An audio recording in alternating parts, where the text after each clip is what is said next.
জগতে আমি যদি কৃষ্ণ নাম না বলি,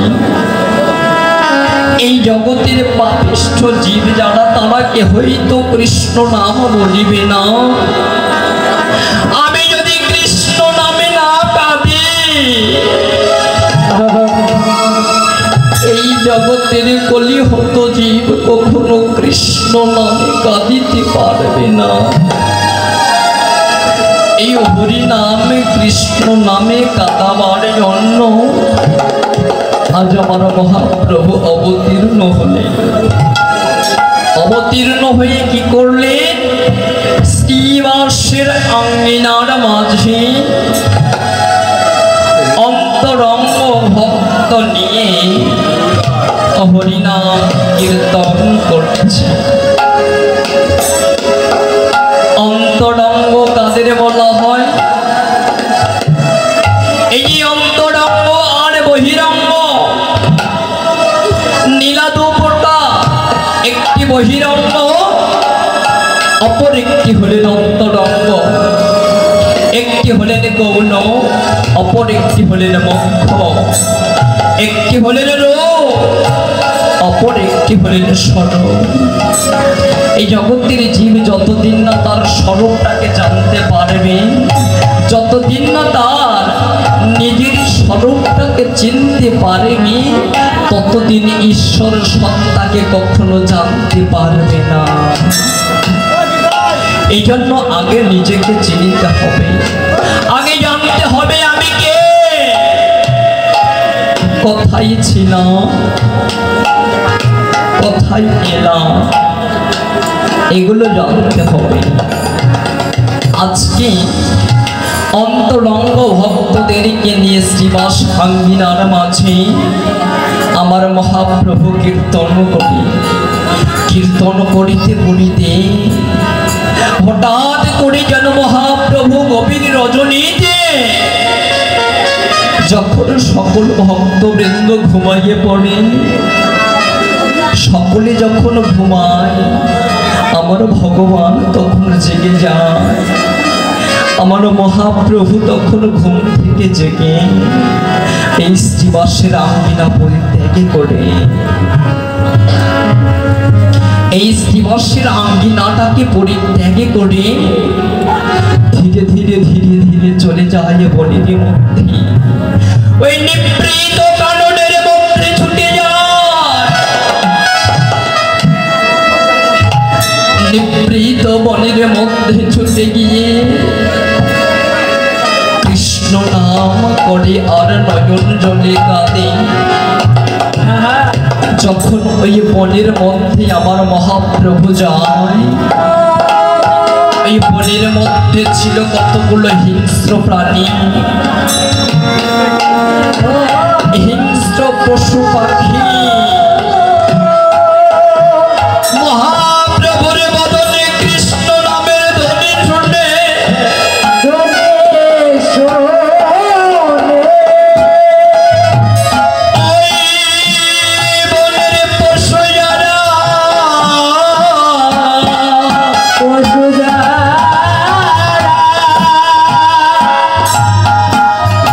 কৃষ্ণ নামের ধ্বনি শুনে ছুটে এলো তারা।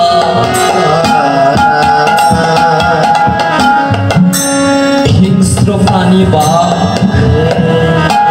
হিংস্র প্রাণী সিংহ মহাপ্রভুর নিকটে এসে প্রভুকে দেখে বলে, প্রভু এই জগতে তুমি তোমার নাম দিয়ে সকলকে উদ্ধার করলে, বলো প্রভু আমরা তো বদনে কখনো কৃষ্ণ বলিতে পারি না, আমরা তো বদনে কখনো কৃষ্ণ বলে কাঁদিতে পারি না, বলো আমাদের উদ্ধার হবে কি করে? ওই বনের পশু এসে আমার মহাপ্রভুর চরণে শরণ নিল। অদূর থেকে লক্ষ্য করলেন একটি হরিণী,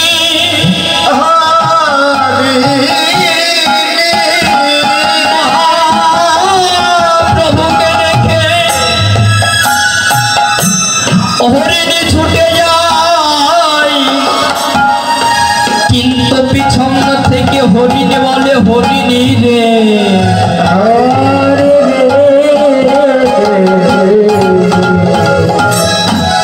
তুমিও ওখানে যেও না, লক্ষ্য করে দেখো বনের হিংস্র প্রাণী বাঘ ওখানে বসে আছি, তুমি যদি যাও তোমাকে তো খেয়ে ফেলবে। ওই বনের পশু হরিণী কেঁদে কেঁদে বলছে, পতি জীবনে তো কখনো ভক্ত সঙ্গ করতে পারলাম না, আজ স্বয়ং ভগবান এসেছে আমাদের নিকটে, এই শ্রীবাস আঙ্গিনায় ভগবান এসেছে। ওই বনের পশু কেঁদে কেঁদে বলে, পতি গো তুমি আমায় একবার অনুমতি দাও, আমি একটু ভক্ত সঙ্গ করিয়া আসি, এতে যদি আমার এই প্রাণ চলে যায় তবু দুঃখ নেই। কিছুক্ষণ পর লক্ষ্য করে দেখলে ওই বনের পশু যারা তারা কি করে জানি, তারা প্রভুর চরণ ধরে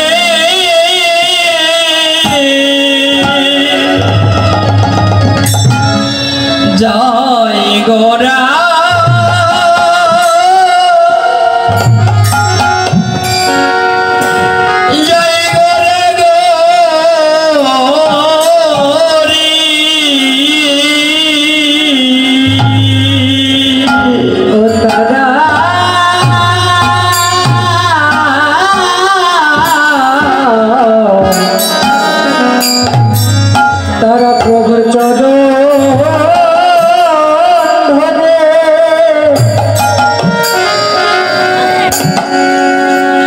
জয় গোদা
তার চরণ ধরে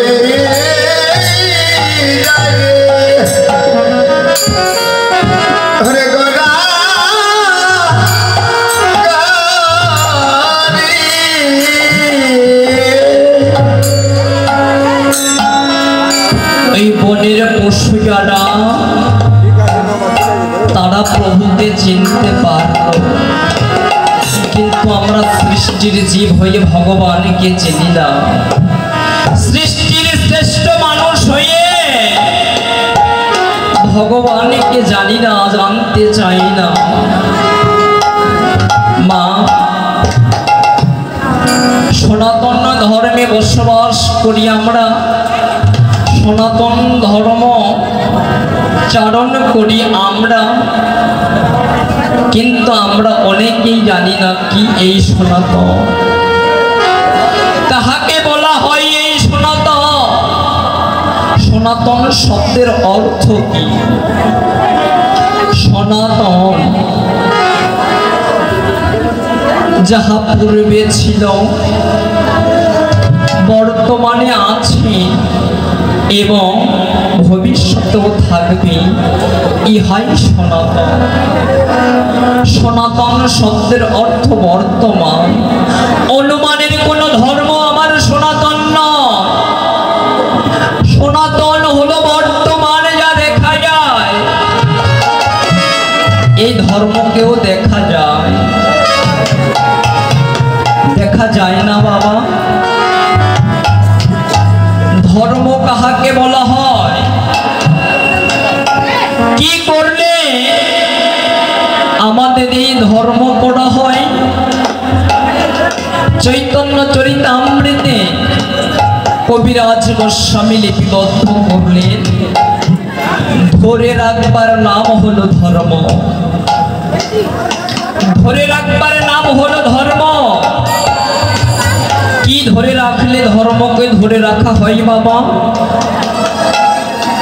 শাস্ত্রে আবার বললেন, ধৃধাত মন প্রত্যয়ন করে যিনি জগতে ধরে রাখতে পেরেছেন তার কাছে পূর্ণ ধর্ম। পিতৃবস্তুকে, পিতৃসত্তাকে যিনি হৃদয়ের মাঝে ধারণ করে রাখতে পেরেছেন এই জগতে তার কাছে পূর্ণ ধর্ম। ধর্ম মানে ভালো ভালো পোশাক আদি পরে, মালা তিলক আহ্নিক শুদ্ধ বস্ত্র ধারণ করলেই ধর্ম করা হয় না। সমস্ত কিছুই আমার বৈষ্ণবের মতো, কিন্তু আমার মনটাই যদি অবৈষ্ণব হয়, আমার মনটাই যদি অবৈষ্ণব হয়, ওপরে শুধু বৈষ্ণবের বেশ ধারণ করলে কি হবে? এই জগতে কে বৈষ্ণব কে অবৈষ্ণব এর বিচার আমরা করিতে পারব না। এর বিচার যদি আমরা করতে পারতাম, এতগুলো ভক্তের সেবা দেওয়ারও কোনো প্রয়োজন ছিল না। যে ভক্ত বৈষ্ণব একমাত্র তাকে নিয়ে এসে সেবা দিলে হয়ে যেত। বৈষ্ণবের কোনো জাত হয় না, বৈষ্ণবের কোনো বর্ণ হয় না। বৈষ্ণব কাকে বলা হয়? যার বদন দর্শন করলে এই পাপিষ্ঠ দেহে কৃষ্ণ নাম উচ্চারিত হয়। যার বদন দর্শন করলে এই পাপিষ্ঠ দেহে কৃষ্ণ প্রেমের গামিত হয়। মনে করবেন এই জগতে সেই হলো পরম বৈষ্ণব। হৃদয় গৌর হরে।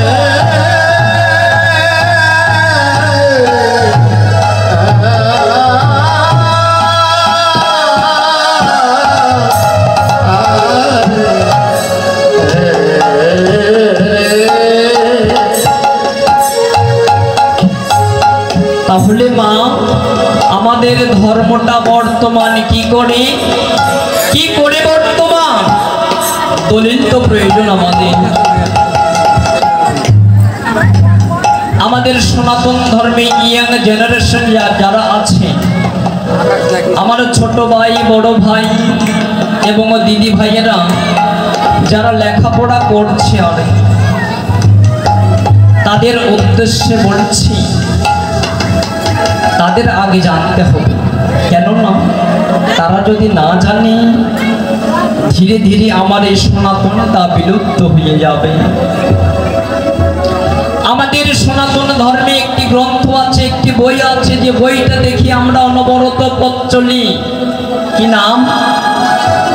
সনাতন ধর্মে একটি বই আছে, নাম হলো পঞ্জিকা। আছে না? এই যে ইয়াং জেনারেশনে যারা লক্ষ্য করবেন, তারা আমাদের সনাতন ধর্মে যে পঞ্জিকা, কখনই কি খুলে দেখেছ? পঞ্জিকার পাতায় লেখা আছে আজ থেকে 10 মাস পর, আজ থেকে 10 মাস পর 15 তারিখ রাত্র 11:45 চাঁদে গ্রহণ লাগবে। লেখা থাকে তো, আজ থেকে 10 মাস পর 15 তারিখ রাত্র 11:45 চাঁদে গ্রহণ লাগবে। লাগে ঠিক ওই দিন ওই সময় চাঁদে গ্রহণ লাগে। প্রশ্ন, যে ব্যক্তি পঞ্জিকাটা লিখেছে সে কি চাঁদে গিয়েছিল? চাঁদে গিয়েছিল না চাঁদ ওকে বলে গেছে? সে চাঁদেও যায় নাই, চাঁদও তাকে বলে যায় না। কি করে জানলো? এটাই সনাতন, এটাই বাস্তবতা। পৃথিবীতে অনেক ধর্ম রয়েছে, এই পঞ্জিকা সনাতন ব্যতীত অন্য কোন ধর্মে দেখাইতে পারবেন না। বর্তমান অনুমানের ধর্ম সনাতন নয়। আর কি বর্তমান? আরো বর্তমান। রাত্রিতে অল্প ভক্ত পেয়েছি তো কিছু গভীরের কথা আলোচনা করব। বেশি ভক্ত হলে হয় না, অন্তরঙ্গ ভক্ত অল্প হলেই হয়ে যায়। শ্রীবাস আঙ্গিনার মাঝে মহাপ্রভু হরি নামে মেতেছিলেন। শ্রীবাস আঙ্গিনার বাইরে ছিল হাজার হাজার লাখ লাখ ভক্ত। মহাপ্রভু শ্রীবাস আঙ্গিনা পরিত্যাগী করে বাইরে এসে দাঁড়াইলেন। অনেক ভক্তদেরকে ডেকে বললেন, ভক্ত হে, তোমরা সবাই উচ্চ স্বরে নাম করো। এই বলে মহাপ্রভু আমার ধীরে ধীরে শ্রীবাস আঙ্গিনার ভেতরে এসে ছিল কারা? অন্তরঙ্গ ভক্ত যারা। কজন ছিল? অন্তরঙ্গ ভক্ত ছিল কজন? বাবা কজন ছিল? মাত্র 3.5 জন। 4 জন পূর্ণ নয়,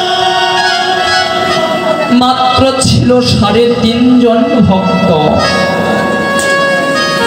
কেন এখানে 4 জন পূর্ণ হতে পারলো না? কেন 3.5 জন হলো? এই 3.5 জন অন্তরঙ্গ ভক্ত নিয়ে প্রভু কি বলিলেন? ভক্ত রে, তোরা শুধু নাম করিস না, যদি পারিস নামের পাশাপাশি গুরুচরণ আশ্রয় করে ভজনের ঘটে গিয়ে একটু কাম করিস। আজ অন্তরঙ্গ ভক্ত যারা বসে রয়েছে, এই অন্তরঙ্গ ভক্তদের সঙ্গে ব্রজের প্রেম রস আস্বাদন করে। বহিরঙ্গ নাম সংকীর্তন অন্তরঙ্গ ভক্ত নিয়ে করে প্রভু ব্রজের রস আস্বাদন। বাবা, ব্রজ রসের রসিক না হলে কখনো ভগবানকে পাওয়া যায় না। কোন কর্ম করলে আমরা ভগবানকে পাবো? মা, এখানে যারা বসে রয়েছেন স্বর্গে কে কে যেতে চান? যেতে চান? স্বর্গে যাবেন না? কি ব্যাপার, যাবেন না? স্বর্গে যেতে চাই অনেকে, মর্তধামে যেতে চায়। এটা কি জানো? ওই স্বর্গে গেলে আমার গীতাই বললে, হে অর্জুন, আমি কর্মফল অনুসারে জীবকে স্বর্গে পাঠিয়ে দিই, কিন্তু অর্জুন স্বর্গে কর্মফল ভোগ করো তো সেই জীব পুনরায় সংসারে ফিরিয়ে আসতে হয়, কিন্তু আমার ভক্ত আমাকে পায়। যে আমার ভক্ত এই জগতে তার আর আসা যাওয়া লাগে না। কতবার যাবো আর কতবার আসবো আমরা? একে একে 84 লক্ষ জনে ভ্রমণ করেছি, কতবার কেঁদেছি বৃক্ষকুলে, বৃক্ষকুলে প্রভুকে ডেকে বলেছি, প্রভু আমাদের আর এই রৌদ্র ভালো লাগে না, আমাদের এই ঝড় বৃষ্টি আর ভালো লাগে না, আমাদের একটু মনুষ্য কুলে জন্ম দাও। কত কেঁদেছি পক্ষী তুলে, প্রভু আমাদের এই যন্ত্রণা হতে মুক্ত দাও, কেননা আজ এ ডালে, কাল যাচ্ছি আমরা অন্য ডালে, আমাদের কি স্থায়িত্ব হবে না? আমরা বলেছি, কেননা এক সময় আমরাও ছিলাম। কত কেঁদেছি ওই পশু কুলে, প্রভু গো, আর আমরা চাই না পশুত্ব জনম, এমন একটি জনম আমাদের দাও, যে জনম পেয়ে আমরা দুটি নয়ন জলে ভেসে ভেসে কৃষ্ণ নাম করিতে পারি।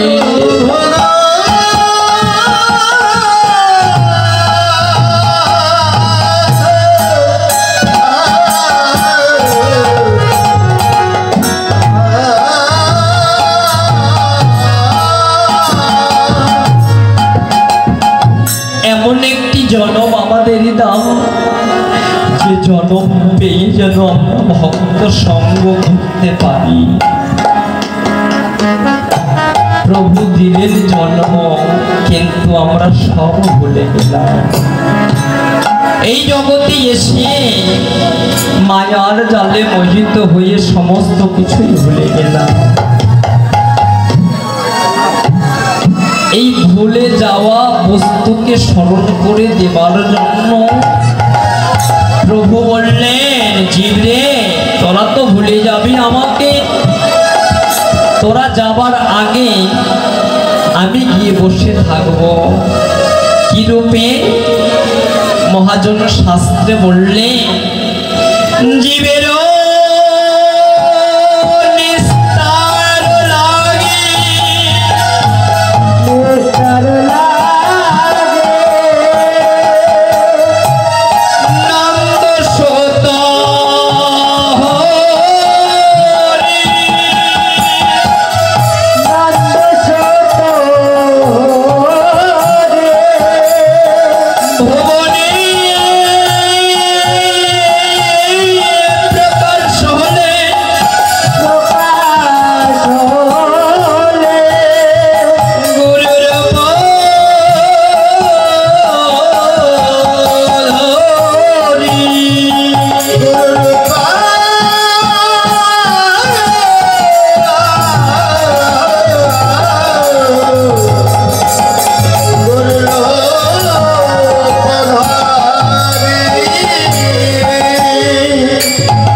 জীবের নিস্তার লাগে নন্দ শুদ্ধ হরি ভুবনে প্রকাশ হলেন গুরুরূপ ধরি।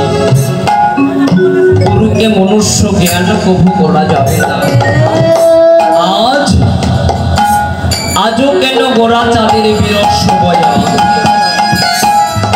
আজও শব্দের অর্থ আজ।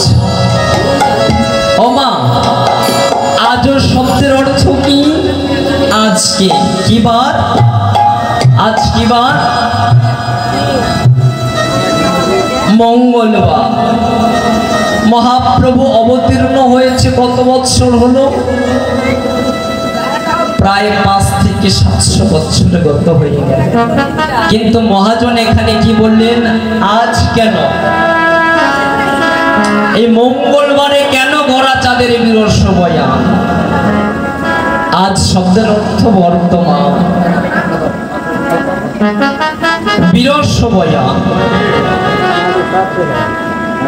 শব্দের অর্থ ভগবান গৌর হরি।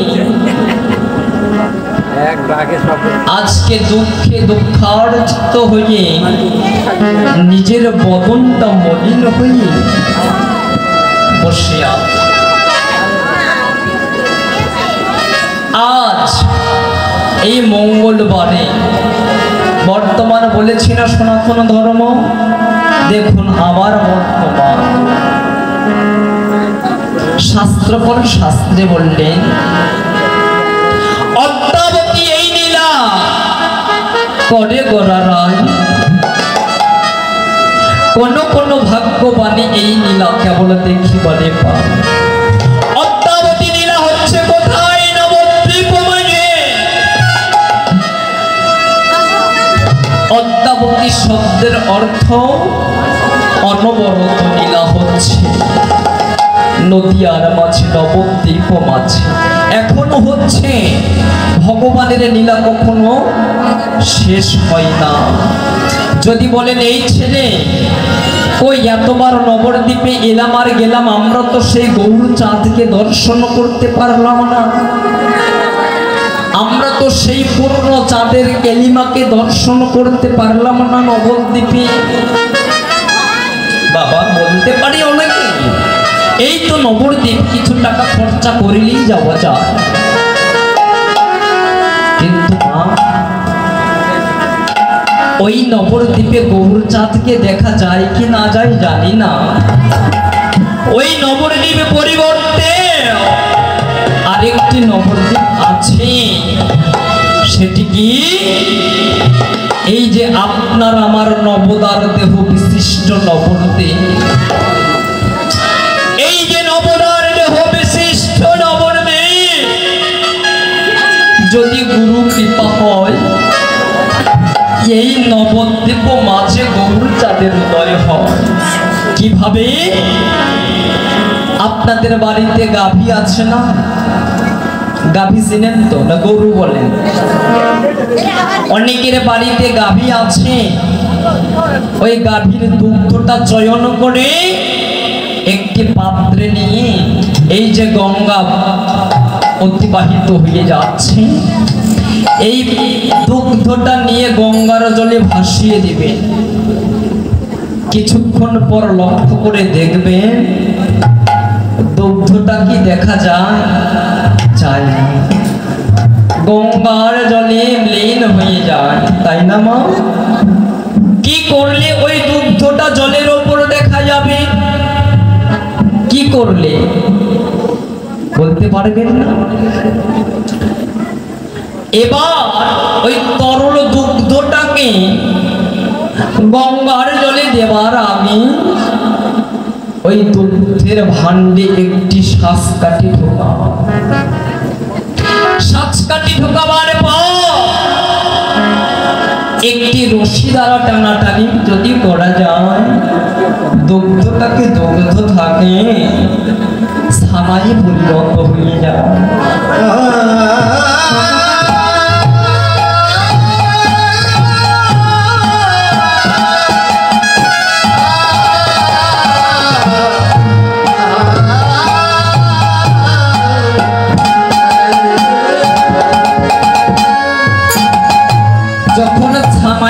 পরিণত হয়ে গেল।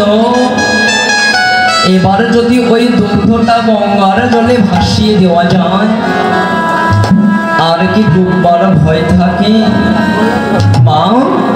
তখন কিন্তু দুগ্ধটা দেখা যায়।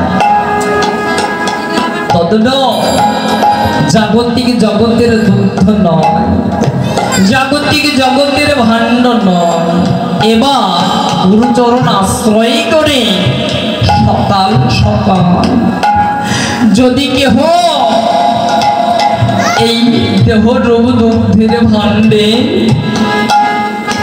গুরুরূপ শ্বাসকাঠিটা যদি ঢুকাইতে পারে, অনুরাগের রজ্জু দ্বারা যদি টানাটানি করা যায়, আপনার আমার এই দেহের মাঝে গৌর চাঁদের উদয় হবেই হবে, বিন্দু মাত্র সন্দেহ নয়। চাই আগে গুরু কৃপা, চাই আগে গুরু করুণা, গুরু কৃপা হি কেবল। কিন্তু সাবধান মায়েরা, বাবারা, সাবধান। যদি কারো ঘরে পূর্ণিমা লাগবার আগে, ভালো করে বুঝে নিবে, আমি যাচ্ছি একদিক দিয়ে, আপনারা যাবেন আর এক দিক দিয়ে, তাহলে বুঝতে পারবেন। যদি কোনো ভক্তের ঘরে পূর্ণিমা লাগবার আগে ঘন ঘন অমাবস্যা হয়,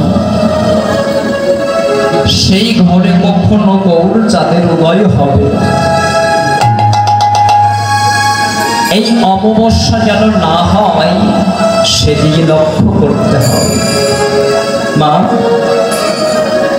বোঝা যায় আমার কথা? তাই বললেন, আজও কেন গোড়া চাঁদের বিরস বয়া, কি ভাব পড়ল ময়নে সজল নয়ন, কি ভাব পড়েছে পূর্ব লীলার ভাব মনে পড়েছে গোড়া, পূর্ব লীলার ভাবে বাবার নিত গৌরহরি, নিজেকে যেন কখনো রাধা ভাবছে। আমি রাধা, আমি গৌর, আমি কৃষ্ণ।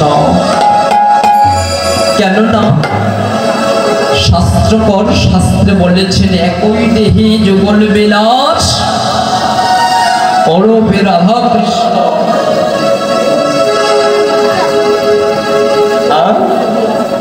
একই দেহে যুগল বিলাস,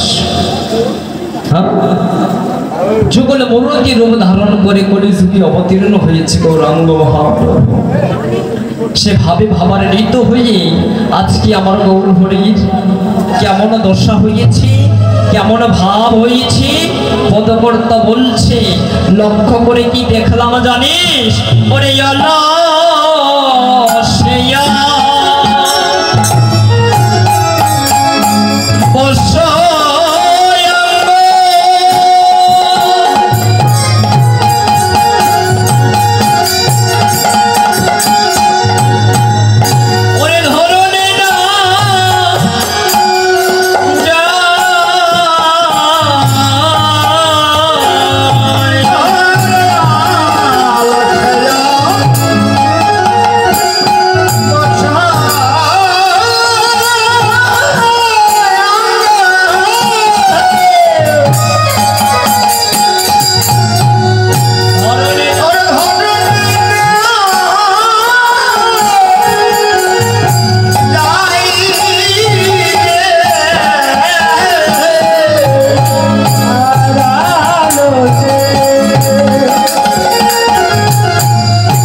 ধুলে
ঢুলিয়া ঢুলিয়া চলে বড় এতে পায়।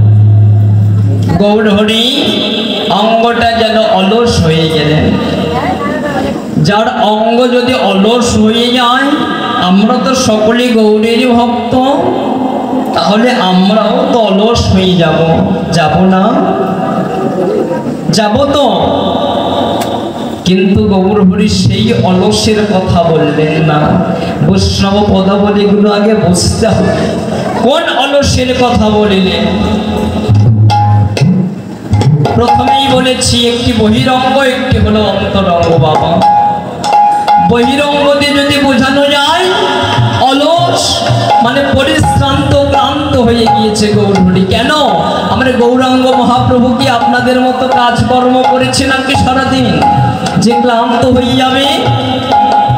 হ্যাঁ, সেই ক্লান্ত নয়। এই যে মায়েরা যারা রয়েছেন, আপনাদের সকলের চরণ ধরে নিবেদন করে বলে যায়, এবং মাইকে যারা বিষয়গুলো আস্বাদন করছেন, তাদেরও চরণে নিবেদন করে বলি, আপনারা সনাতন ধর্মে হাজার হাজার গ্রন্থ, বাবা, অন্যান্য গ্রন্থ যদি নাও পাঠ করতে পারে দুঃখ নেই, কিন্তু এই 18 অধ্যায়ের গীতাটাকে দৈনন্দিন অধ্যয়ন করতে হবে। কেননা গীতার মতো এত বড় আত্মতত্ত্বদর্শী যা পৃথিবীর বুকে আর নেই। মা, বাবা পড়েন তো? পড়েন না? মায়েরা কেউ পড়েন না? কি আছে এই গীতায়? গীতা বাইরের কোনো কথা নেই। গীতায় যতগুলো কথা রয়েছে, যতগুলো কথা আমার ভগবান বলেছে, সমস্ত কথা আপনার আমার দেহটাকে নিয়ে। একটি শ্লোক বাইরের নেই। এগুলো বুঝতে হবে। গীতা পাঠ করা আর পড়া আলাদা বিষয়। শুধু ভর ভর করে পড়ে গেলে কাজ হবে না, যদি নাই বা বুঝলাম কি বলেছে গীতায়। মা, আমাদের এই শ্রীমদ ভাগবত গীতা কয়টা অধ্যায় আছে? 18টা অধ্যায়। কেন হলো বাবা? 18টা অধ্যায় কেন হলো বলুন? কেন হলো জানেন না? 18টা দিন কুরুক্ষেত্র যুদ্ধ হয়েছিল, তাই 18টা দিন 18টা অধ্যায় হয়েছে। কিন্তু না, 18টা দিন কুরুক্ষেত্র যুদ্ধ হয় নাই। কুরুক্ষেত্র যুদ্ধ হয়েছিল মাত্র 17 দিন। আর একদিন শুধু অর্জুনকে পুনরাবৃত্তি করে বোঝাতেই গেল। এই হলো 18টা দিন। 18টা দিন যুদ্ধ করে কোন গীতা তৈরি করলেন? ভগবান কি পারত না বাবা? ভগবান ভগবান কি পারত না এই কুরুক্ষেত্র যুদ্ধটা 18টা দিনের জায়গায় 15 দিনে শেষ করতে? পারত না? পারত।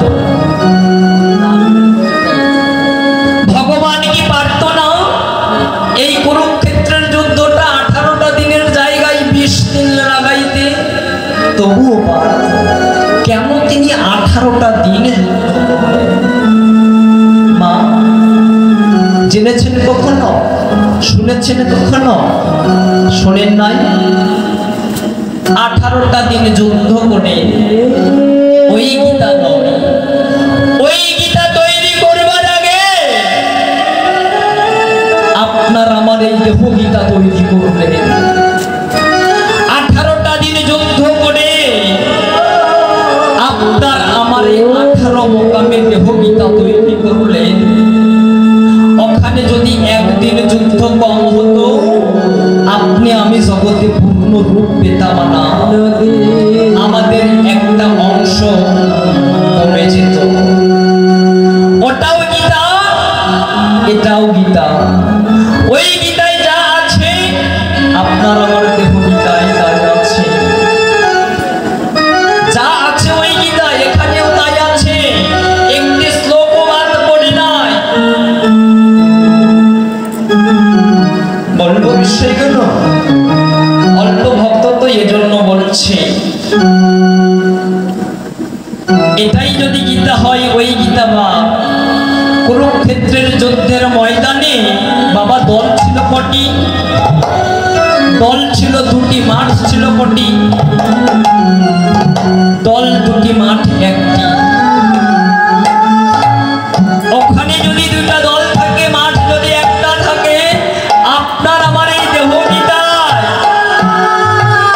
দুটি দল থাকবে এবং মাঠ একটি থাকবে। দল দুটি কে কে? একটি হলো পাণ্ডব পক্ষ, অপর একটি হলেন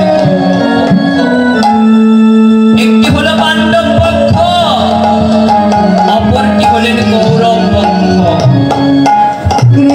কিন্তু আপনার আমার এখানে দল কে কে? কে এই পাণ্ডব, কে এই কৌরব? আছে তো বাবা? কে কে? কে দাদু ভাই? দুটা দল কে কে আপনার মধ্যে? আমি আগেই বলেছি সনাতনটা বর্তমান, সমস্ত কিছুই বর্তমান। কে? একটা হলেন কাম, অপরে হলেন প্রেম। কাম হলেন কৌরব পক্ষ, প্রেম হলেন পাণ্ডব পক্ষ। যুদ্ধে জয় হয়েছিল কাদের? পাণ্ডব পক্ষে। ভগবান বললে এই কুরুক্ষেত্রের যুদ্ধে যদি কেহ কাম নিয়ে যায়, এই যুদ্ধে তাদের হয়ে যায় পরাজয়। যদি কেহ এই যুদ্ধে গুরুচরণ আশ্রয় করে প্রেম নিয়ে যেতে পারে, এই যুদ্ধে ভগবান বললেন তাদের হয় জয়, তাদের কখনো পরাজয় হতে পারে না। বাবা প্রেম নিয়ে যেতে হবে। অনেকে বলে কামটাকে পরিত্যাগ করে দাও। কাম কখনো জাগা যাবে না, দেহে যেন কাম না থাকে, ভুল কথা। আপনার আমার দেহে যদি কাম না থাকে কখনো প্রেম জাগাবে না। কেননা শাস্ত্রে বললেন কাম হতে প্রেমের উৎপন্ন। অনেকে কিন্তু বলি বাবা যে কামকে পরিত্যাগ করে দাও। না, কাম যদি না থাকে আপনার সাথে কখনোই প্রেম জাগবে না। কাম থাকতে হবে, কিন্তু কামটাকে নিজের আয়ত্তে রাখতে হবে। গুরুচরণ আশ্রয় করে গুরু বীজ মন্ত্র শিরে ধারণ করে নিজেকে কন্ট্রোলে রাখতে হবে। দল দুটা পেলাম, মাঠ একটা কোথায়? সেই মাটির পরিমাপ কত, দৈর্ঘ্য প্রস্থ কতটুকু? দাদু ভাই সেখানে কুরুক্ষেত্র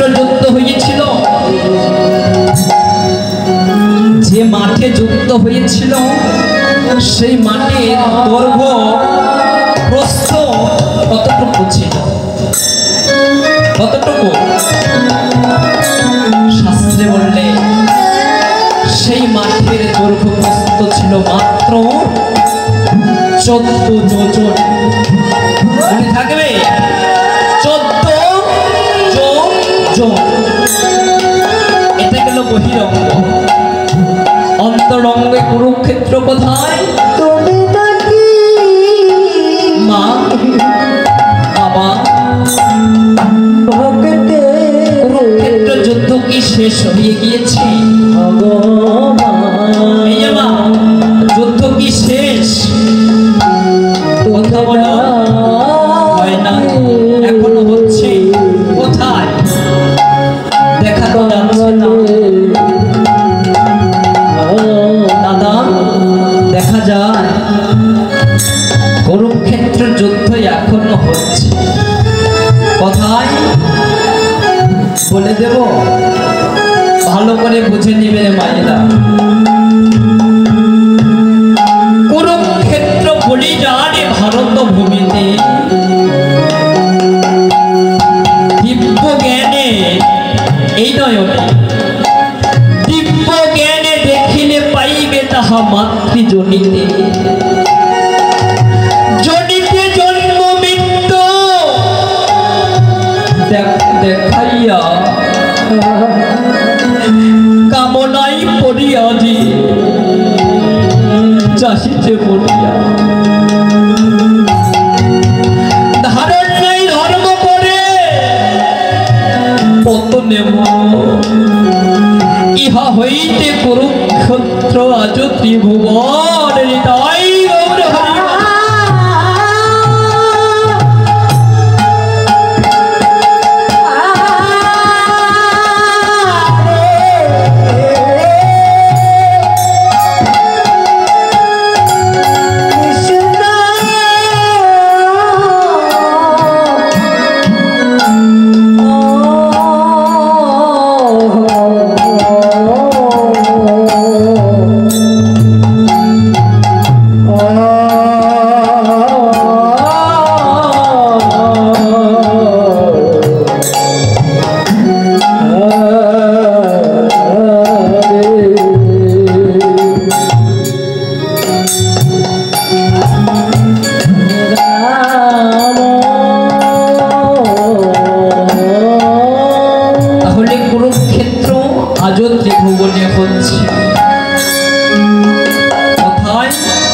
কুরুক্ষেত্র বলিদানে ভারত ভূমিতে,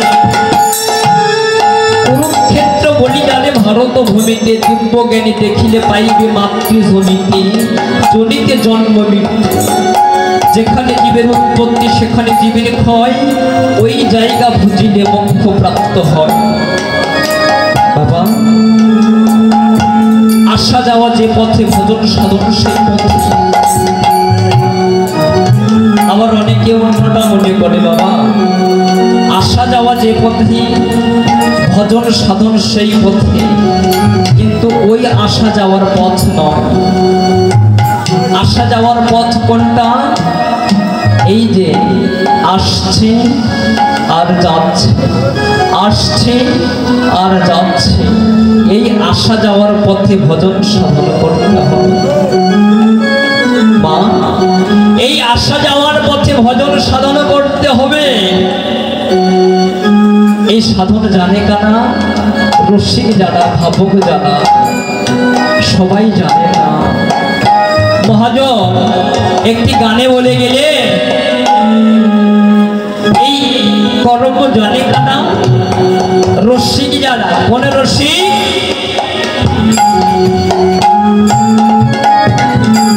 পঞ্চরসের রসিক যারা, পঞ্চরসের রসিক যারা, তারা পেল নিমন্ত্রণ। এ মা, ও মা, পঞ্চরসের রসিক যারা, তারা পেল নিমন্ত্রণ। জলের নিচে কালী পূজা দেখছো নিজে মন। না এগুলো আর বলবো না, অনেক হলো নাকি।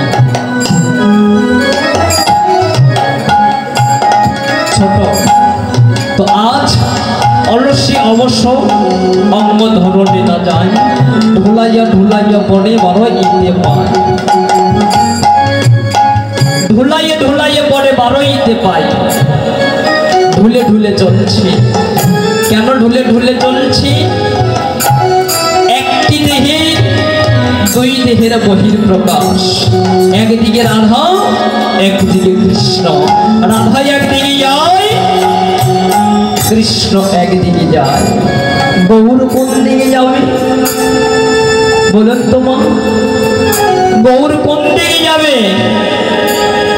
গৌরাঙ্গ মহাপ্রভু নয়ন জলে ভেসে ভেসে যখন আর নিজেকে ধৈর্য রাখতে পারছে না, ধুলাইয়ে ধুলাইয়ে পড়ছে, কখনো যেন ধুলার মাঝে লজ্জিত হয়ে যাবে। হঠাৎ করে লক্ষ্য করে দেখলেন ওই সুরধ্বনি গঙ্গার কূলে আপনাদের মতো কতগুলো ভক্ত বসে আছে। আপনাদের মতো ভক্তদেরকে মহাপ্রভু দর্শন করে ঢুলে ঢুলে ছুটে চলে আপনাদের নিকটে। ওই ভক্তের নিকটে গিয়ে মহাপ্রভু কাঁদে আর বলি, তোমরা দাও দাও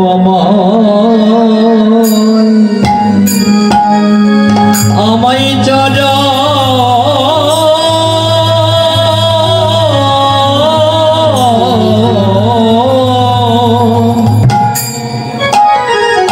আমায় চরণ ধরে ধলি রে তোমরা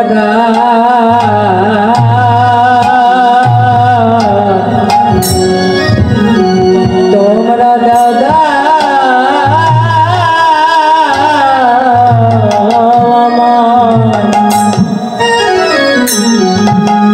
তোমাদের চাদর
চরণ ধরে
আচার্য ভাব দ্বারা দর্শন করে পদ লিখছে কি ওরে কত শোধা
কত সুধা পরীক্ষণী চাঁদ বয়ানি সমুখ মলিন কিসের কাটনি গৌর হরিকে লক্ষ্য করে বলছে গৌরীটা বলো বলো তোমার চাঁদ বদন এত মলিন কেন যে চাঁদ বদনে সব সময় কৃষ্ণ নাম হয় যে চাঁদ বদন দর্শন করে আমরা ভক্তরা আনন্দিত হই সেই চাঁদ বদন বলো বলো আজ কেন বদন মলিন হলো বলো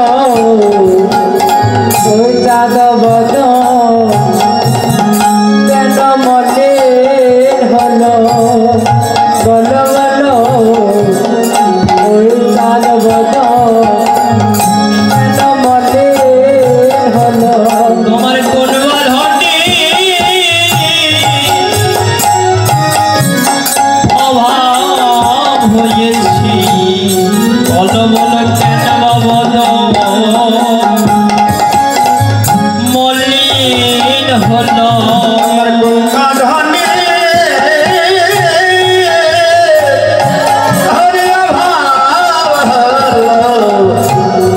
তোমার চাঁদ বদল কেন মলিন হলো তোমার কুমাধানে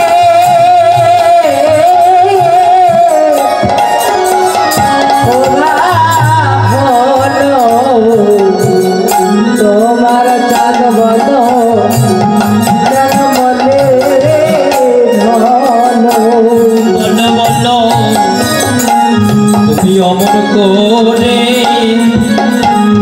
কাঁদছ কেনে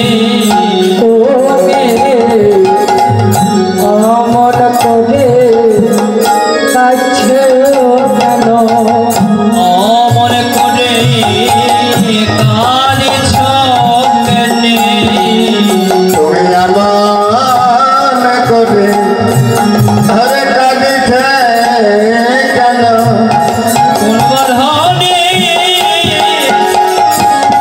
হানের ভাব হলো অমর করে কাঁদছ কেনে তোমার কুণ্ডল হরে অভাব হলো তুমি আমার করে কাঁদছ কেনে হরে অভাব হলো অমর করে কাছে কেন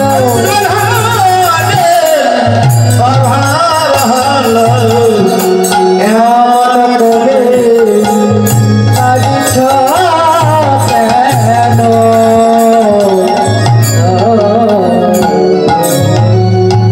দর্শন করে বৈষ্ণব কবি বললেন কি বললেন বাসুদেব ঘোষ কহে তোরা কেন কাঁদে আরে বাসুদেব ঘোষ কাহে তোরা কেন কাঁদে আরে বাসুদেব ঘোষ কহে তোরা কেন কাঁদে আরে বাসুদেব ঘোষ কাহে তোরা কেন কাঁদে আর না জানি ঠেকেছে গোরা কারবা প্রেম ফাঁদে না জানে থেকে ছোড়া কার বাপে মোখাদে না জানি ঠেকেছে গোরা কারবা প্রেম ফাঁদে আর না জানে থেকে ছোড়া কার বাপে মোখাদে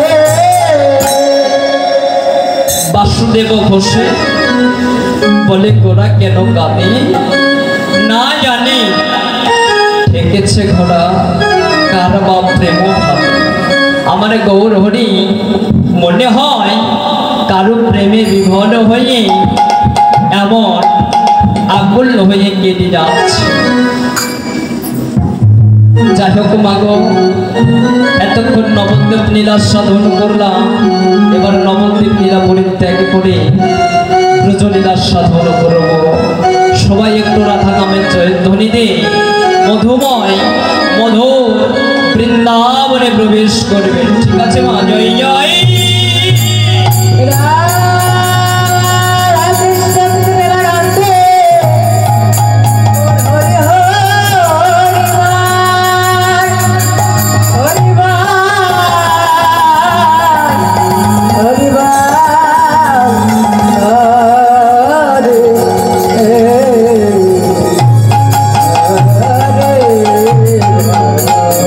বৃন্দাবন ধাম কি বৃন্দাবন ধাম কি রাধা রানী কি রাধা রানী কি শ্যাম সুন্দর কি শ্যাম সুন্দর কি জয় জয় জয় কৃষ্ণ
রাধে রাধে মধুময় মধুর বৃন্দাবন, মাধুর্য মণ্ডিত বৃন্দাবন, শ্যামরস স্বরূপিণী বৃন্দাবন। মধুময় মধুর বৃন্দাবনে শ্রীমতী রাধা রানী গিয়েছিলেন সমস্ত সখীদেরকে সঙ্গে নিয়ে, সঙ্গে কুটিলাকে নিয়ে যমুনাতে জল ভরিতে। যমুনাতে জল ভরিতে গিয়ে কৃষ্ণের সঙ্গে দেখা হলো, কিন্তু কথা হলো না। ভগবানের সঙ্গে দেখা হলো বটে, কিন্তু কথা হলো না। নদীর ওপারে কৃষ্ণ, এপারে রাধা রানী। রাধা রানী গিয়েছিল জল ভরিবার ছলনা করে। জল ভরে ওদিকে লক্ষ্য করে দেখে প্রাণ বল্লভ গোবিন্দ নবলক্ষ ধেনুর পালগুলো নিয়ে বাড়ি যায়। সঙ্গে কে আছে? বলরাম দাদা। দাদার সম্মুখে কি আর প্রেমালাপন করা যায়? হাজার হলেও তো বলো দাদা, দাদার সম্মুখে বলা যাচ্ছে না। তো অভিনয় করে বলেছিলেন।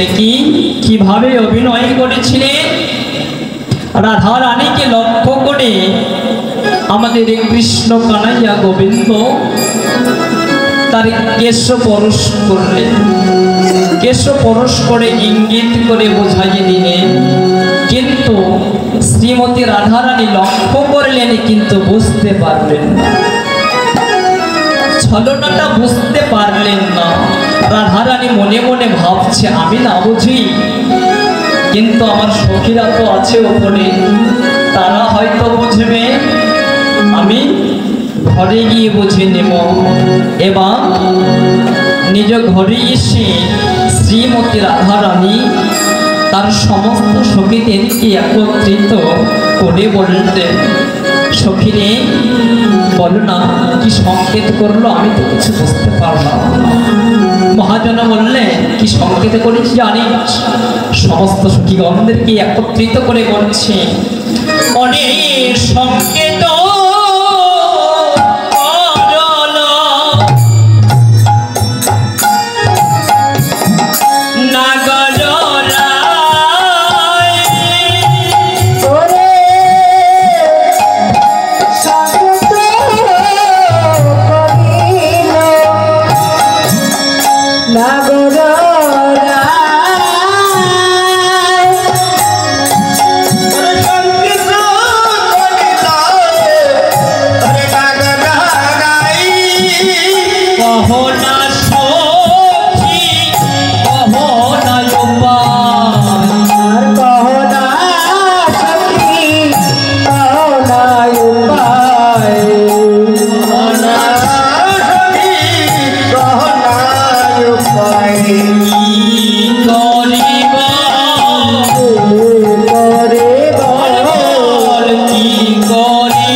কি করিব সখী কহ নাই উপায়। আমি তো ছলনা বুঝতে পারি নাই, তোরা আমাদের একটু বলবি। তখন সখীগণ বলছে, রাধে, ও রাধে, তুই বুঝিস নাই? বল বলে রাধে, গোবিন্দ কোথায় হস্ত দিয়েছিল গোবিন্দ মস্তকে হস্ত দিয়েছিল, মস্তকের ওপরে কি আছে বল? কেশ ছিল। কেশে যখন স্পর্শ করে বলেছে এই বৃন্দাবন মাঝে দেয়, কেশ দিয়ে কোন কুঞ্জ বা কোন বৃন্দাবন আছে লক্ষ্য করে খুঁজে খুঁজে দেখলেন, হ্যাঁ হ্যাঁ মনে পড়েছে, আমার গোবিন্দ বুঝি কেশর কুঞ্জ নির্মাণ করতে বলেছে, কেশর কুঞ্জ নির্মাণ করতে বলেছে। সখীদের কাছ থেকে শুনি সমস্ত সখীদেরকে ঘর থেকে বের করে নিয়ে কেশর কুঞ্জ নির্মাণ করে বসে আছে, কেশর কুঞ্জ নির্মাণ করে বসে আছে। আর আমার গোবিন্দ কি করছে? যেহেতু রাধা রানীকে কথা দিয়েছে কুঞ্জে যাবে, কুঞ্জে তো যাবে, সামনে তো বিপদ। কেন? যে পথ দিয়ে রাধা রানীর কুঞ্জে যাবে ওই পথেই তো চন্দ্রাবলীর বাস। কি করে যাব? হস্তে আছে মুরলী, শুধু রাধা রাধা নামের ধ্বনি করছে। গোবিন্দ এবার কি করলেন? তার নিজের অঙ্গের বসনটা দিয়ে মুরলীর সমস্ত ছিদ্রগুলোকে ঢেকে দিলেন। এ মুরলী, তুই বাজবি না, তুই যদি বাজিস তাহলে আমি কোন চন্দ্রাবলীর কাছে ধরা পড়ে যাব। তুই বাজবি না মুরলী। সমস্ত চিত্রটাকে মুদ্রিত করে দিলেন। মুরালির হাসলে কি আর হয়? আরো কি আছে? গোবিন্দের চরণে যে নূপুর আছে, নূপুর তো রণ করে বাজে। নূপুরকে থামাবে কি করে? নূপুরকে বলছে, নূপুর রে তুই আমার চরণে বাজিস না নূপুর, আজকে আমি রাধা রানীর কুঞ্জে যাব, নূপুর তুই যেন বাজিস না। নূপুর বললেন, গোবিন্দ আমার ধর্মই হলো বাজানো, তুমি বললে তো আমি শুনবো না। তাই গোবিন্দ এবার কি করছি? ওই চরণ হতে নূপুর দুখানা খুলে হস্তকের মধ্যে নিয়েছি, হাতে নিয়েছি। নূপুর তবু যেন বাজিস না। তখন নূপুর কেঁদে কেঁদে বলছে, হা গোবিন্দ, বড় বাসনা করে, বড় কর্ম সাধনা করে তোমার চরণ পেয়েছিলাম। তুমি নিজেই আমাকে কথা দিয়েছিলে গোবিন্দ কোনোদিনই তোমার চরণ ছাড়া করবে না। আজকে যখন রাধা রানীর জন্য তুমি তোমার চরণ থেকে আমাকে বিতাড়িত করলে, তুমি যতই আমাকে চরণ থেকে খুলো গোবিন্দ, আমি এখন আরো বেশি বাজব। এবার হস্তকের মধ্যে নূপুর নিয়ে বাঁশিটাকে ঢেকে নিয়ে গোবিন্দ চলছে কিভাবে? চুপি চুপি চলেছে, চুপি চলেছে, চুপি চুপি চলেছে, আর চুপি চুপি চলেছে, কেউ না যেন জানে, চুপি চুপি চলেছে, না জানে, চুপি চুপি চলেছে, যাই চুপি চুপি, যাই চুপি চুপি, আর যাই চুপি চুপি, যাই চুপি চুপি, পদ চাপি চাপি, ওই পদ চাপি চাপি, যাই চুপি চুপি, পদ চাপি চাপি যাই চুপি চুপি, কেউ যেন না জানে। না জানলে কি হবে? পথটা তো একটাই, চন্দ্রাবলীর ঘর অতিক্রম করে রাধার কুঞ্জ। এখানে একটি গভীর বিষয় আছে ছোট। চন্দ্রাবলীর কুঞ্জ আগে কেন হলো, তারপরে রাধার কুঞ্জ কেন হলো? বাবা বলবো, দেখো শাস্ত্রে বললেন, স্বর্গে যদি যেতে চাও নরকের পথে আগে দাঁড়াও, নরক অতিক্রম না করে কেউ স্বর্গে যেতে পারে বাবা। ওই চন্দ্রাবলীর কুঞ্জ যতক্ষণে কেউ অতিক্রম না করতে পারবি, ততক্ষণ রাধা রানীর কুঞ্জে যেতে পারবে না। যেই মাত্র চন্দ্রাবলীর ওই কুঞ্জের নিকটে এসেছে এমনি তখন কি হয়েছে, ওরে রাধা রাধা বলে বাসি বাজিয়া উঠিল, রাধা রাধা বলে বাসি বাজিয়া উঠিল, রাধা রাধা বলে বাসি বাজিয়া উঠিল, বাঁশি শুনে পদ্মাবতী বাহির হইল, বাসি শুনে পদ্মাবতী বাহির হইল, বাঁশি শুনে পদ্মাবতী বাহির হইল, বাঁশি শুনে পদ্মাবতী বাহির হইল। কে বাজায় আর কে বাজায়, কে বাজায় কে বাজায়, কে বাজায় আর কে বাজায়, আর কে বাজায়, আর কে বাজায়, বাঁশি শুনে প্রাণ যায়, কে বাজায় আর কে বাজায়, ওই বাঁশি শুনে প্রাণ যায়, কে বাজায় আর কে বাজায়, কে বাজায় আর কে বাজায়, বাজায় কে বাজায়, কে বাজায় আর কে বাজায়, আর কে বাজায় কে বাজায়, বাঁশি শুনে প্রাণ যায়, কে বাজায় আর কে বাজায়, ওই বাঁশি শুনে প্রাণ যায়, কে বাজায় কে বাজায়, চন্দ্রাবলীর পথে এসে রাধা রাধা এই যে ঢাকা আছে না, তবু বাঁশি বাজছে কিভাবে, রাধা রাধা বলে বাঁশি বাজিয়া উঠিল, বাঁশি শুনে পদ্মাবতী বাহির হইল, বাইরে এসে দেখে বলছে কে বাজায়,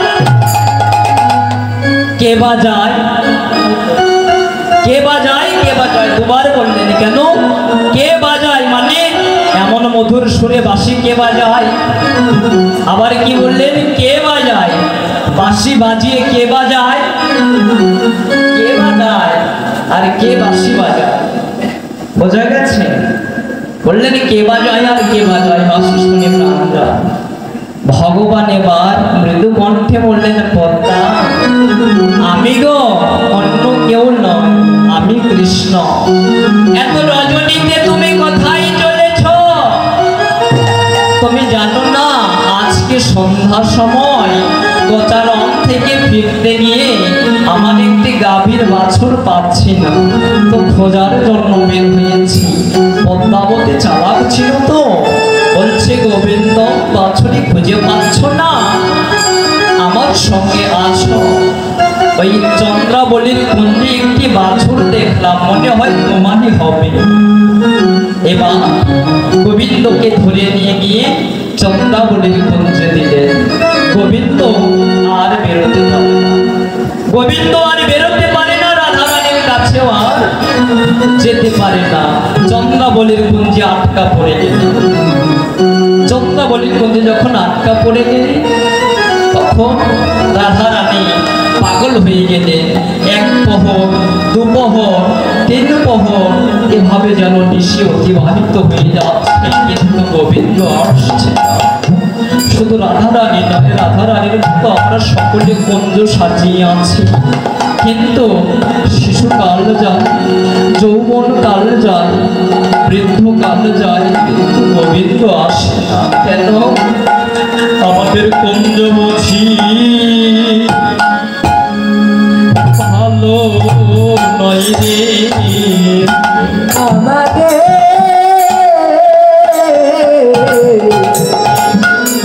কুঞ্জ বুঝে আর ভালো নয় আমাদের ওরে কুঞ্জ বুঝি ওরে ভালো নয়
কুঞ্জটা যেন ভালো নেই, কেন কামনা বাসনায় পরিপূর্ণ এই দেবকুঞ্জ গোবিন্দ কি আসে? গোবিন্দ আসবে না, গোবিন্দ আসবে আবার গুরুচরণ আশ্রয় করে এই দর্পণ হইতে, এই দেহলোক দর্পণ হইতে ময়লাগুলোকে পরিষ্কার করতে পারলেই আসবে। রাধারানীর অহংকার হয়েছিল আমি গোবিন্দের, আমি ব্যতীত গোবিন্দ আর কারো নয়। এই অহংকার চূর্ণ করবার আজ ভক্তাদি ভগবান লীলার মধ্যে বসিয়ে রেখে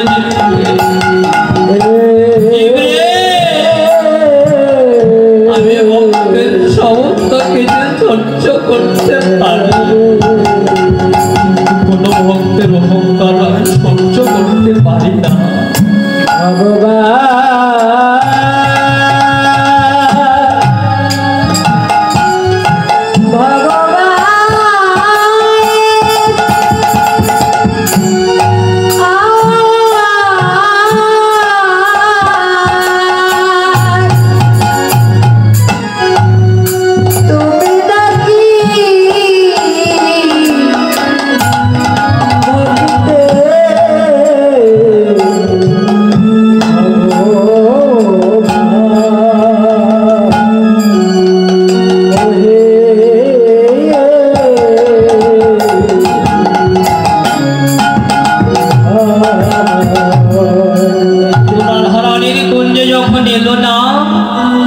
চন্দ্রাবলীর গুঞ্জে আটকা পড়ে গেলেন মহাজন। পদ লিখছে কি, ওরে চন্দ্রাবলীর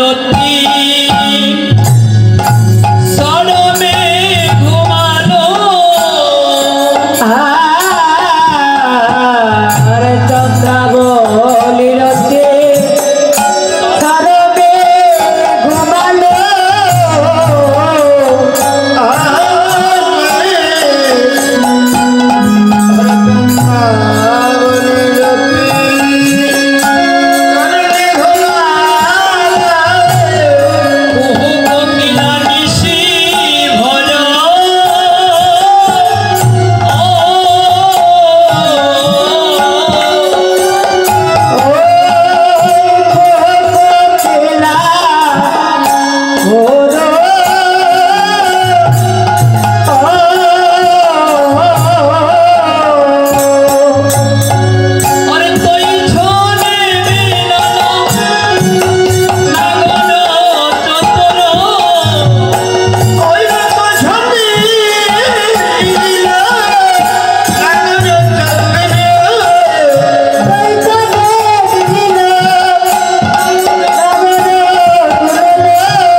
চন্দ্রাবলীর সরমে ঘুমালো, বহু কোকিলা নিষিদ্ধ।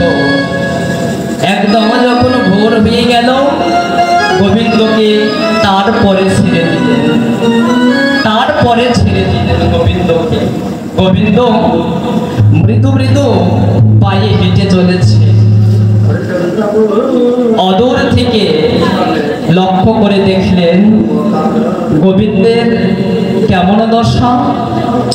চন্দনে চরচিত সবহকলে বাজা, আরে চন্দনে চরমাত শোভকল বাজা, আরে চন্দনে চরচিত সবহকলে বাজা, আরে চন্দনে চরমাত শোভকল বাজা, নীলবসন পরিধান, আরে অসুর কবিরা, আর নীলবসন পরিধান, আরে নীলবসন কবিরা, ও নীলমল ধানে ঢোল ঢুল ঢুল, আরে রমল তানে ও গল ঢুল ঢুল, গলিয়া আজ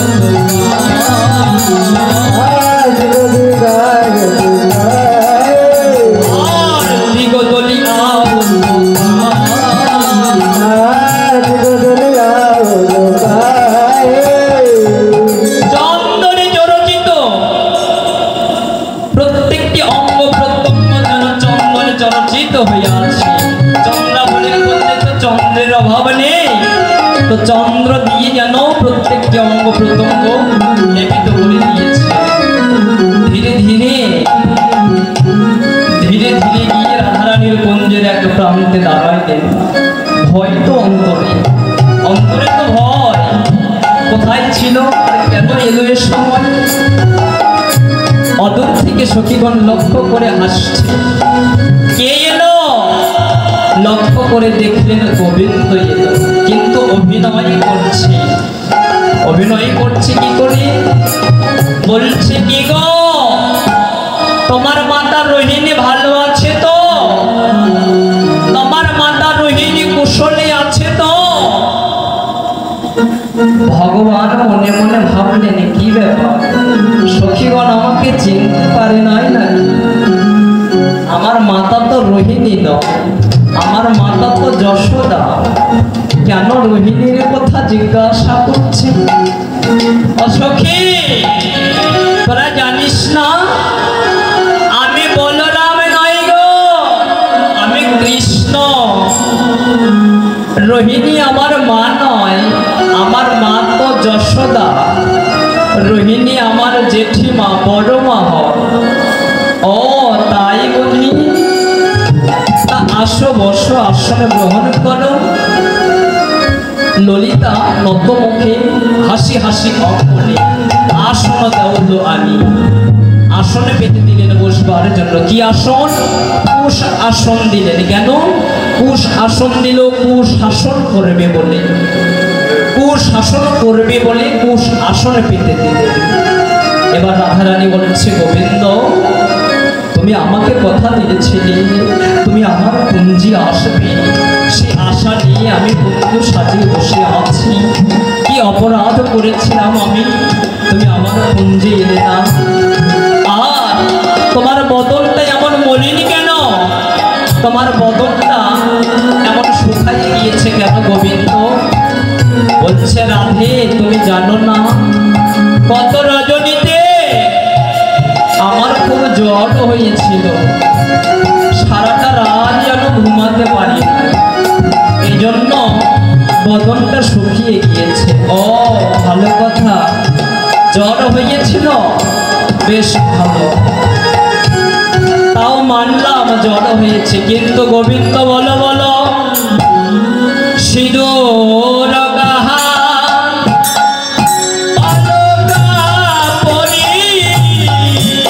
আর সে দূর কাহা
পড়ে গেলেন, বললেন, রাধে কপালে সিঁদুর কথা থেকে লেগেছে জানো?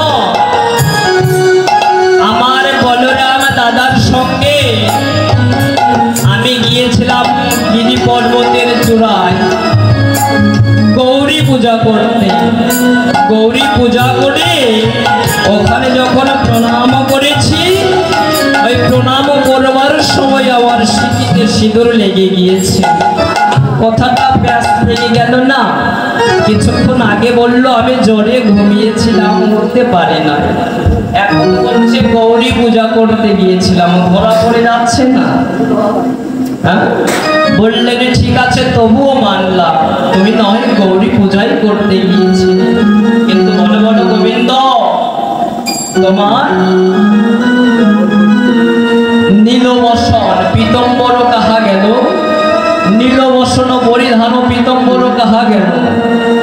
বলো তুমি নীল বসন পরিধান কেন করেছ? তুমি তো নীল বসন কখনো পরিধান করো না, তুমি তো পীতম্বর বসন পরিধান করো। শ্রীমতী রাধারানীর অঙ্গের স্পর্শ অনুযায়ী তুমি পীতম্বর বসনটা গ্রহণ করো। আজকে কি কারণে, কি বা কারণ হয়েছে তোমার তুমি নীল বসন পরিধান করেছ?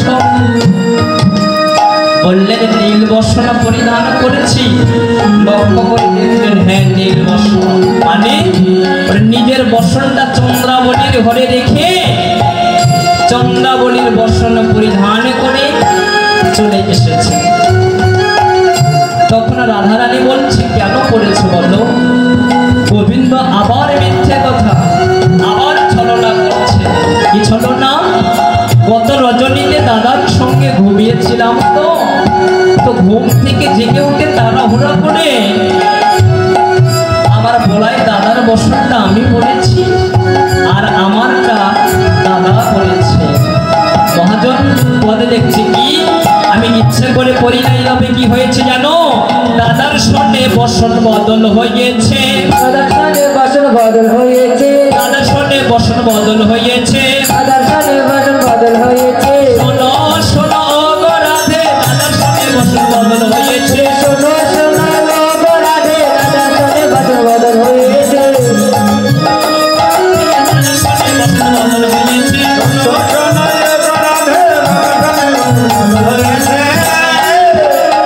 ও রাধে, হ্যাঁ, দাদার সঙ্গে আমার বসন বদল হয়েছে। রাধারানীর কাছে কি আর ফাঁকি দেওয়া যায়? এবার রাধারানী বলছে গোবিন্দ তুমি কেন মিথ্যে কথা বলছো? আমি তো জানি তুমি চন্দ্রাবলীর কুঞ্জে গিয়েছিলে, আর আমিও তো চাই তুমি চন্দ্রাবলীর কুঞ্জে যাও, তা ছলনা কেন করলে? মিথ্যা কথা কেন বলছো বলো? আমার কাছে তো সত্য কথা বলতে পারতে, আমি কি তোমাকে যেতে দিতাম না? তুমি হয়তো জানো না, তুমি যদি আমার কাছে সত্য কথা বলতে, চন্দ্রাবলী তো কৃষ্ণ ভজন জানে না, আমি নিজে গিয়ে কি করতাম জানো? ওর হাত ধরে ধরে আমি কৃষ্ণ ভজন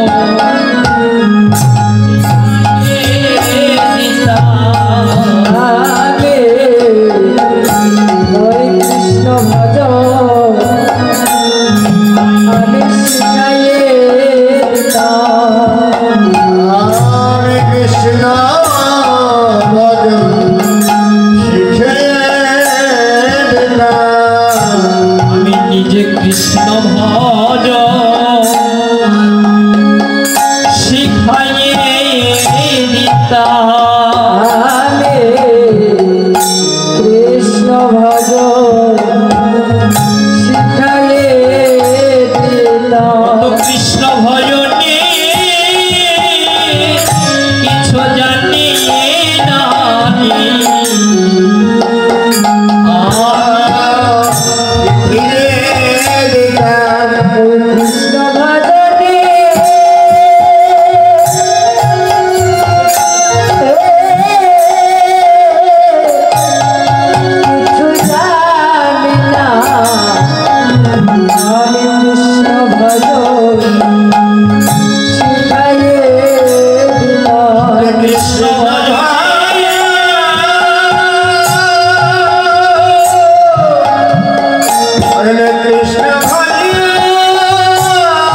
তো কৃষ্ণ ভজ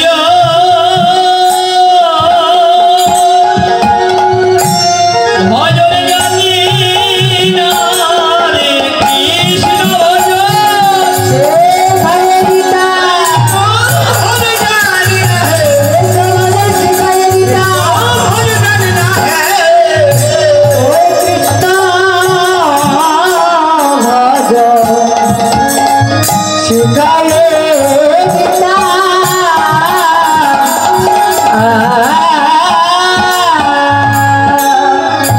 এভাবে গোবিন্দ এবং শ্রীমতী রাধারানীর কথোপকথন চলছে, ঝগড়া বিবাদ চলছে। শ্রীমতী রাধারানী আমার রাগ করে গাঁথা ফুলের মালা তাম্বুলের ডালা রাগ করে ছুঁড়ে ফেলে দিলেন। রাগ করে ছুঁড়ে ফেলে দিয়ে তাদের মধ্যে বিরহ বেড়ে গেল, কলম ঝগড়া বেড়ে গেল।